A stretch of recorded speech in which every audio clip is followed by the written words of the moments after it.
ನಿಮ್ಮ ಅಭಿಮಾನ hero movie release ಆಗ್ತಾ ಇದೆ, ನಿಮ್ಮ ಅಭಿಪ್ರಾಯ ಏನು? ಸೊ ಏನಂದರೆ ಲಾಸ್ಟ್ 3 ಇಯರ್ಸಿಂದ ಈ ಮೂವಿಗೆ ಬಂದ್ಬಿಟ್ಟು ಸೊ ನಮ್ಮ ಇಡೀ ಕರ್ನಾಟಕನೇ ವೆಯ್ಟ್ ಮಾಡ್ತಾಯಿತ್ತು. ಸೊ ನಮ್ಮ ನೆಚ್ಚಿನ ನಾಯಕನಾದ ಅಲ್ಲು ಅರ್ಜುನ್ ಅವ್ರನ್ನ ನೋಡೋದಕ್ಕೆ ಸೊ ಇಡೀ ಕರ್ನಾಟಕ ಅಲ್ಲ, all over India, all over ವರ್ಲ್ಡಲ್ಲಿ ಸೊ ವೆಯ್ಟ್ ಮಾಡ್ತಿದ್ರು. ಸೊ ಇನ್ನೇನು ಮಿಡ್ ನೈಟ್ ಶೋಸ್ ಎಲ್ಲ ಪ್ಲ್ಯಾನ್ ಮಾಡಿದ್ವಿ, ಫ್ಯಾನ್ ಶೋಸ್ ಅಂತ ನಾವು ಫಸ್ಟು ಪ್ಲ್ಯಾನ್ ಮಾಡಿದ್ವಿ. ಸೊ ಇವಾಗ ಬ್ಯಾಂಗ್ಳೂರು ಗೌರ್ಮೆಂಟಿಂದನೋ ಅಥವಾ ಕರ್ನಾಟಕ ಗೌರ್ಮೆಂಟಿಂದನೋ ಗೊತ್ತಿಲ್ಲ, ಸೊ ಮಿಡ್ ನೈಟ್ ಶೋಸ್ ಎಲ್ಲ ಫುಲ್ ಕ್ಯಾನ್ಸಲ್ ಮಾಡಿದ್ದೀವಿ ಅಂತ ಅನ್ನೋದು ಒಂದು ನ್ಯೂಸ್ ಬರ್ತಾ ಇದೆ. ಸೊ ಗೊತ್ತಾಗ್ತಿಲ್ಲ ಏನಾಗ್ತಿದೆ ಅಂತ. ಸೊ ನಾವು ಇಷ್ಟೆಲ್ಲ ಪ್ಲ್ಯಾನ್ ಮಾಡಿ ಸೊ ಇಷ್ಟೆಲ್ಲ ಟಿಕೆಟ್ಸಿಗೆ ಕಾಸ್ಟ್ ಪೇ ಮಾಡಿದ್ದೀವಿ. ಸೊ ಏನು ರೆಸ್ಪಾನ್ಸ್ ಅಂತಲೂ ಕೂಡ ಗೊತ್ತಿಲ್ಲ. ಅಫಿಷಿಯಲ್ ಆಗಿ ಕ್ಯಾನ್ಸಲ್ ಅಂತ ಹೇಳಿದ್ದಾರೆ. ಸೊ ಇವಾಗ ಇನ್ನು ಮುಂದೆ ಏನು ಮಾಡಬೇಕು ಅಂತ ಕೂಡ ಗೊತ್ತಾಗ್ತಿಲ್ಲ ನಮಗೆ. ಸಿನಿಮಾ ಬಗ್ಗೆ ಹೇಳಿ ಸರ್. ಸಿನಿಮಾ ಬಗ್ಗೆ ಸೊ ಮಾತಾಡೋದಕ್ಕೆ ಏನಿಲ್ಲ. ಸೊ ಪುಷ್ಪ 1 ಯಾವ ಮಟ್ಟದಲ್ಲಿ ಸೊ ಜಯ ಸಾಧಿಸಿದೆ ಅಂತ ನಿಮಗೆ ಗೊತ್ತು. ಸೊ ಪುಷ್ಪ 2 ಅದಕ್ಕೆ ಡಬಲ್ ಟ್ರಿಬಲ್ ಅನ್ನೋದು ಇರುತ್ತೆ. ಸೊ ಈ ಮೂವಿ ಅನ್ನೋದು ನ್ಯಾಷನಲ್ ಅಲ್ಲ, ಇಂಟರ್ನ್ಯಾಷನಲ್ ಲೆವೆಲಲ್ಲಿ ನಿಮಗೆ ಒಂದು ಹೈಪ್ ಅನ್ನೋದಿದೆ. ಸೊ ಇಲ್ಲಿ ನಡೀತಿರೋದು ಬಂದ್ಬಿಟ್ಟು ಸೆಲೆಬ್ರೇಷನ್ ಅಲ್ಲ, ಪುಷ್ಪ ಜಾತ್ರಾ, ಪುಷ್ಪರಾಜ್ಗೆ. ಒಂದು ಶೋ ಕ್ಯಾನ್ಸಲ್ ಆಗಿದೆ, ಅದ್ರ ಬಗ್ಗೆ ಹೇಳಿ ಸರ್.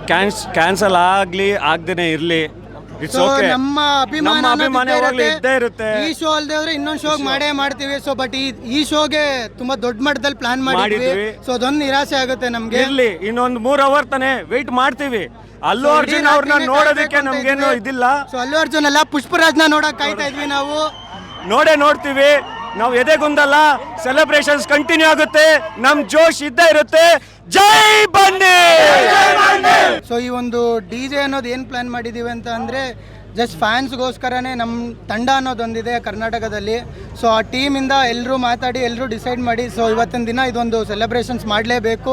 ಸೊ ಈ ಸೆಲೆಬ್ರೇಷನ್ಸ್ ಅನ್ನೋದಕ್ಕಿಂತ ಸೊ ಈ ಒಂದು ಥಿಯೇಟರ್ನಲ್ಲಿ ಜಾತ್ರೆನೇ ನಡೀತಿದೆ ಅಂತಲೇ ಹೇಳ್ಬೋದು. ಇಲ್ಲಿ ಸೂರ್ಯ ಒಂದೊಂದ್ಸತಿ ಹುಟ್ಟುತ್ತಾನೆ, ಹಂಗೆ ನಮ್ಗೆ ಶೋ ಕ್ಯಾನ್ಸಲ್ ಆದ್ರೂ ಪರವಾಗಿಲ್ಲ. ನಮ್ಗೆ 6 ಗಂಟೆ ಆಗಲಿ 9 ಗಂಟೆ ಆಗಲಿ 10 ಗಂಟೆ ಆಗಲಿ ಹುಟ್ಟುತ್ತಾನೆ.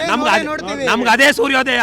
ಪುಷ್ಪ 2 ಮೂವಿಗೆ ನಾವು ಆಲ್ಮೋಸ್ಟ್ 3 ಇಯರ್ಸಿಂದ ವೆಯ್ಟ್ ಮಾಡ್ತಾ ಇದ್ದೀವಿ. ಬಟ್ ಈಗ ಫ್ಯಾನ್ ಶೋ ಕ್ಯಾನ್ಸಲ್ ಆಗಿದೆ ಅಂತ ಇದ್ದಾರೆ. ಆಬ್ವಿಯಸ್ಲಿ ಬೇಜಾರಾಗುತ್ತೆ, ಬೇಜಾರಾಗ್ದಿರ ಏನಿಲ್ಲ. ಬಟ್ ಅದು ಯಾವ ಫ್ಯಾನ್ ಶೋ ಆಗಿಲ್ಲ ಅಂದ್ರೂ ಪರವಾಗಿಲ್ಲ, ಯಾವ ಶೋ ಹಾಕಿದ್ರು ನಾವು ನೋಡ್ತೀವಿ. 3 ಇಯರ್ಸೇ ವೆಯ್ಟ್ ಮಾಡಿದ್ದೀವಿ, ಇನ್ನೊಂದು 3 ಅವರ್ಸ್ ವೆಯ್ಟ್ ಮಾಡೋಕ್ಕೆ ನಮ್ಮ ಕೈಲಿ ಆಗಲ್ಲ. ಪುಷ್ಪ ಅಂತ ನ್ಯಾಷನಲ್ ಅನ್ಕೊಂತೀವಾ? ಸಿನಿಮಾ ಬಂದು blockbuster sir. Movie release ಆಗೋ ಮುಂಚೆನೆ 1000 ಕೋಟಿ ಹೊಡೆದಿದೆ. ಲೆಕ್ಕ ಹಾಕೊಳ್ಳಿ, ಮೂವಿ ರಿಲೀಸ್ ಆದ್ಮೇಲೆ ಎಷ್ಟು ಸಾವಿರ ಹೊಡಿತೆ ಅಂತ.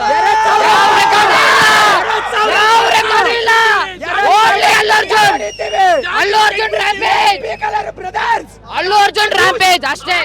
ನಾವು ಇಲ್ಲಿ ಭಯಂಕರವಾಗಿ ಸೆಲೆಬ್ರೇಷನ್ ಮಾಡ್ತಾ ಇದ್ದೀರಿ. ಅಲ್ಲು ಅರ್ಜುನ್ ಅಭಿಮಾನಿ ನೋಡಿ, ಎಷ್ಟು ಸೆಲೆಬ್ರೇಷನ್ ನೀವೇ ನೋಡಿ.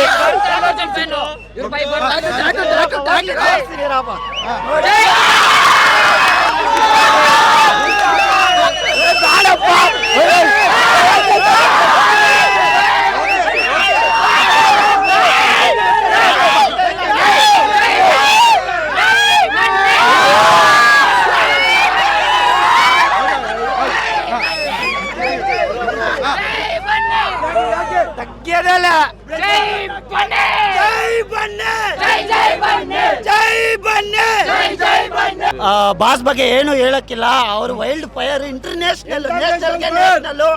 ಯಾರಾದ್ರೂ ತಪ್ಪಾಗಿ ಮಾತಾಡಿದ್ರೆ ಅವ್ರಿಗೇನೋ ಒಂದೇ ಒಂದು ಏನೋ ಕಿತ್ಕೊಳಕ್ಕಾಗಲ್ಲ. ಆಗಲ್ಲ ಅಂದ್ರೆ ಆಗಲ್ಲ, ಕಿತ್ಕೊಳ್ಳೋರು ಕಿತ್ಕೊಳ್ಳಿ. ಜೈ ಬನ್ನಿ.